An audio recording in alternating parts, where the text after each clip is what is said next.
तर नमस्कार. तुम्ही बघत आहात आता आपण पंतप्रधान मंत्री ग्राम सडक योजना जिल्हा बीड या ऑफिस समोर आहोत. तर आमच्या काही शहरामध्ये विडा ते गौरवाडी या दरम्यान पुलाचे व रस्त्याचे काम, आता रस्त्याचं काम चालू आहे. पुलाचं काम निष्कर्ष दर्जाचं झालेलं आहे. मी त्याला वारंवार तक्रारही दिलेली आहे आणि त्याच्यानंतर त्यांना मी स्मरणपत्रही दिलेले आहे. कोणत्याही प्रकारची त्यांनी दखल घेतलेली नाही. आपल्या इथले जेई, आमच्याकडे जेई मते साहेब आहेत. तर तुम्ही बघू शकता की हे आज ऑफिस आहे.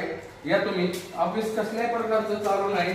आम्ही जर आलो वारंवार जर त्यांना, तुम्ही बघू शकता हे ऑफिस आहे. आज दिनांक 10/7/2025 वार आहे आजचा गुरुवार. तर आता 4 वाजलेले आहेत. 6ला ऑफिस बंद होतं. तर या ऑफिसला मी 10 वेळेस चक्रा मारून कधीच ऑफिस बंद आहे. त्या लगतच इकडे बघा तुम्ही, अशा प्रकारे हे पण ऑफिस बंद आहे. पाटील साहेब, MM पाटील साहेब, त्यांनाही काल मी फोटो काढून पाठवलेत. त्यांनी कसल्याच प्रकारची दखल घेतलेली नाहीये. त्यांनाही फोन केला, फोन करतो बोलले, फोन केलेला नाहीये. धन्यवाद.